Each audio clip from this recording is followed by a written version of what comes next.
அனைவருக்கும் வணக்கம். திமுக ஆட்சியாகட்டும், இல்ல அதிமுக ஆட்சியாகட்டும், இல்ல இப்ப நடந்துகிட்டு இருக்கிற டிவிக்கு ஆட்சியாகட்டும், எந்த ஆட்சியாக இருந்தாலும் சரி, ஆட்சி மாறினாலும் காட்சி மாறல அப்படிங்கறதா நிதர்சனமான உண்மையா இருக்கு. ஏன் அப்படின்னா, கோயம்புத்தூர்ல நடந்த சம்பவம் இதுவரைக்கும் எத்தனையோ ஆட்சிகள் மாறி இருக்கு. ஆனா அந்த காட்சிகள் மாறல. ஒரு தப்பு நடக்குது அப்படின்னா அந்த தப்புக்கு நம்ம சரியான தண்டனை கொடுத்தோம் அப்படின்னா அந்த தப்பு அடுத்து நடக்காது. இங்க நம்ம நாட்டுல என்ன ஒரு பிரச்சனை அப்படின்னா ஹியூமன் ரைட்ஸ். ஏதாவது ஒரு தப்பு நடக்குது, அந்த தப்புக்கு நம்ம தண்டனை கொடுக்கணும் அப்படின்னா இடையில நிக்கிறது ஹியூமன் ரைட்ஸ். ஒரு சின்ன தப்பா இருந்தா பரவாயில்ல, அவங்களுக்கு ஹியூமன் ரைட்ஸ் மனிதாபிமான அடிப்படையில் அவங்களுக்கு நம்ம தண்டனையை கொடுக்க வேணாம், இல்ல தண்டனையை குறைக்கலாம், இல்ல அவங்களுக்கு ஒரு மனிதாபிமானம் பார்க்கலாம். ஆனா இந்த பூமியில வாழ முடியல அப்படின்னு நினைக்கிற ஒரு சின்ன பச்சிலம் குழந்தைகளுக்கு கூட அந்த அவலம் இருக்கு அப்படிங்கறதா ஒரு உண்மையா இருக்கு. ஏன் அப்படின்னா, இந்த பூமியில என்ன நம்ம என்னன்னே தெரிஞ்சுக்கல. பூமி என்ன, பூமியில என்ன இருக்கு, பூமியில என்ன நடக்க போகுது, அடுத்து என்ன நடக்கலாம், தன்னோட வாழ்க்கையவே புரியாத ஒரு சூழல்ல தான் இந்த மாதிரி ஒரு அசம்பாவிதங்கள் நடக்குது. ஒரு மனிதன் கொலை பண்றான், இல்ல ஏதோ ஒரு போதையில அடிச்சுக்கிறாங்க, இல்ல அவங்களோட ஒரு சொந்த வெறுப்புனால சண்டை கட்டிக்கிறாங்க. இந்த மாதிரி ஒரு பிரச்சனைக்கெல்லாம் நம்ம ஒரு மனிதாபிமானம் பார்க்கலாம். ஆனா ஒரு பச்சிலம் குழந்தைகளுக்கு பாலியல் வன்கொடுமை செய்யறதுங்கிறது மிக மிக ஒரு மோசமான ஒரு கொடுமை. இந்த கொடுமையை பண்றவனுக்கு அதை விட மிகப்பெரிய ஒரு கொடுமையை கொடுக்கணுங்கிறதா எங்களோட கருத்தா இருக்கு. என்னடா அவன் டிவிக்கு வந்ததுக்கு அப்புறம் டிவிக்கோட ஆட்சியை பத்தி தப்பா பேசுறாங்க, அப்படியெல்லாம் ஒண்ணுமே கிடையாது. எந்த ஆட்சியாக இருந்தாலும் சரி, திமுகவே இருக்கட்டும், இல்ல அதிமுக, இல்ல இப்ப இருக்கிற டிவிக்கு, யாராக இருந்தாலும் சரி, இங்க நடக்கிற இந்த பாலியல் வன்கொடுமையை கட்டுப்படுத்தணும். அதுக்கு சரியான ஒரு முடிவு என்ன அப்படின்னா உடனே அவங்களுக்கு தண்டனை கொடுக்கறது தான். கொஞ்சம் கூட யோசிச்சு பார்க்க முடியல. 10 வயசு குழந்தையில இருந்து 60 வயசு பாட்டி வரைக்கும் இந்த மாதிரி அவலங்கள் தமிழ்நாட்டுல நடந்துகிட்டு தான் இருக்கு. அதுவும் இப்ப கோயம்புத்தூர்ல நடந்த இந்த சம்பவம் தமிழ்நாட்டையே உலுக்கி இருக்குன்னு தான் சொல்லணும். தமிழ்நாட்டுன்னு கூட சொல்ல முடியாது, நேஷனல் லெவல்ல இந்த இஷ்யூ பேசப்பட்டுக்கிட்டு தான் இருக்கு. ஏன் அப்படின்னா, ஒரு 10 வயசு சிறுமி பக்கத்து வீட்டு பையனை இப்படி பண்ணிருக்கான் அப்படிங்கிறது மனசுக்கு எவ்வளவு ஒரு வேதனையா இருக்கு தெரியுங்களா? இன்னைக்கு கோயம்புத்தூர்ல நடந்திருக்கு, நாளைக்கு கரூர், நாளைக்கு திருச்சி, அதுக்கடுத்து திண்டுக்கல். இதெல்லாம் நடக்காதுன்னு யாருனாலும் சொல்ல முடியுமா? இங்க நம்ம சொல்றது ஒன்னே ஒண்ணுதான், அவன் வந்தா மாறிடும், இவன் வந்தா மாறிடும். இதெல்லாம் கிடையவே கிடையாது.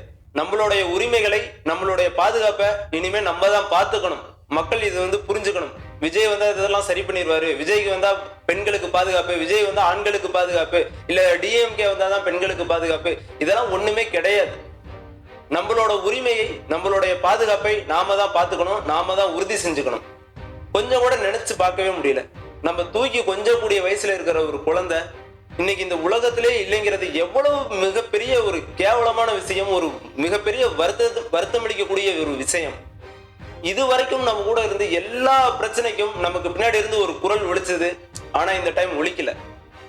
அது 1008 பிரச்சனைகள் இருக்கலாம், இருந்தாலும் அந்த குரல் வரல அப்படிங்கறதுதான் எனக்கு கொஞ்சம் மனசுக்கு வருத்தமா இருக்கு. இப்ப இந்த இடத்துல தப்பு பண்ணனவனே ஒத்துக்கிட்டான், நான் தப்பு பண்ணிட்டேன் அப்படின்னு.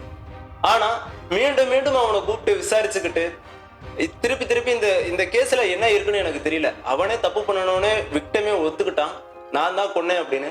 அது சொல்ல முடியாத ஒரு வார்த்தைகள், அவ்வளவு ஒரு வழிகளை கொடுத்து அந்த குழந்தையை கொன்னு கிணத்துல தூக்கி போட்டிருக்காங்க. இப்ப இந்த ஹியூமன் ரைட்ஸ் எங்க போகுதுன்னு எனக்கு ஒரு கேள்வி இருக்கு. என்ன அப்படின்னா, ஒரு பச்சிலம் குழந்தைக்கு கிடைக்காத அந்த ஒரு நீதி இவருக்கு எப்படி கிடைக்கும், இந்த கொன்னவனுக்கு எப்படி கிடைக்கணும்? ஏன் அப்படின்னா, அந்த பச்சிலம் குழந்தையும் ஒரு ஹியூமன் தான். அந்த ஹியூமன் ரைட்ஸ் இவனுக்கு தடுக்கிறது, ஏன் அந்த குழந்தைக்கு தடுக்க முடியல? என்னோட கேள்வி என்னன்னா, இந்த மாதிரி தப்பு பண்றவங்களை உடனே சுட்டு கொன்றணும். சீமான் ஒரு இடத்துல சொல்லியிருப்பாரு, என் பிள்ளைய தொட்ட நீ செத்த, உன்னை சுடுகாட்டுக்கு அனுப்புனதுக்கு அப்புறம் தான் என் பிள்ளைக்கு நான் அடக்கம் பண்ணுவேன் அப்படின்னு சொல்லியிருந்தேன்.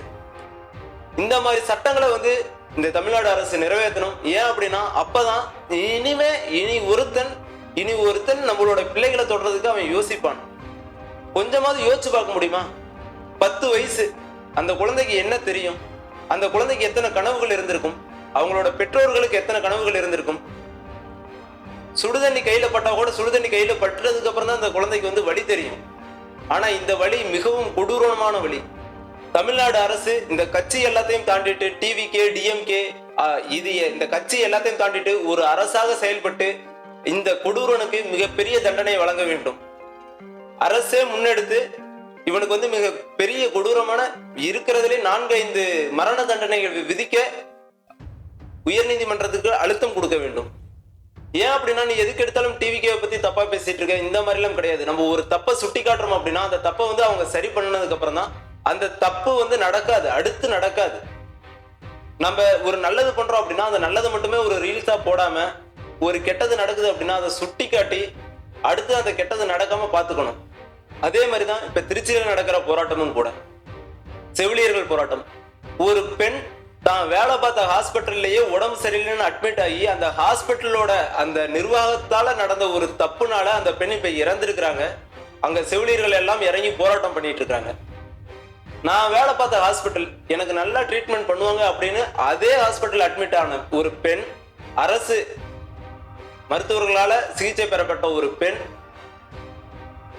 நம்ம அரசு தான் சொல்லுது நாங்க உயர்தரமான மருத்துவத்தை வச்சிருக்கிறோம் அப்படின்னு சொல்ற இடத்துல அந்த உயர்தரமான மருத்துவம் இருக்கிற அந்த உயர்தரமான டாக்டர் எப்படி ஒரு தன் கூட வேலை செய்யற சக தொழிலாளிக்கு மருத்துவம் பார்த்து அவங்க இறந்து போறாங்க அப்படின்னா இதை விட ஒரு கேவலம் என்ன இருக்கு?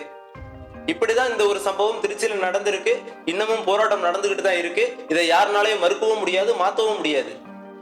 இதுவும் இந்த டிவிகே ஆட்சியில நடந்ததுதான். இதுக்கு முன்னாடி சரிப்பா, இதுக்கு முன்னாடி இந்த பிரச்சனை வந்து வேற எந்த ஆட்சியிலையும் நடக்கலையா அப்படின்னு கேட்டா, எஸ் நடந்திருக்கு. டிஎம்கேல நடந்திருக்கு, ஏடிஎம்கேல நடந்திருக்கு, இப்ப டிவிகேலயும் நடந்திருக்கு. அப்ப எங்க ஆட்சியில மட்டும்தான் நடக்குதா? இதெல்லாம் ஏன் நீ சொல்றேன்னா கேட்கவே கூடாது. நம்ம இதெல்லாம் நடக்க கூடாதுன்னு ஒரு மாற்றத்தை தேடிதான் வந்திருக்கோம். என்னைய பொறுத்த வரைக்கும் கோயம்புத்தூர்ல நடந்த இந்த பாலியல் வன்கொடுமைக்கும் திருச்சியில நடந்த இந்த செவிலியரோட மரணத்திற்கும் சரியான ஒரு நீதி கிடைக்க வேண்டும். இதை பத்தின உங்களுடைய கருத்துக்கள் இங்கே வரவேற்கப்படுகிறது. நல்லதை பகிர்ந்து தாய் தந்த தமிழையும் தமிழ் மண்ணையும் மீட்டெடுப்போம். வாழ்க தமிழ்.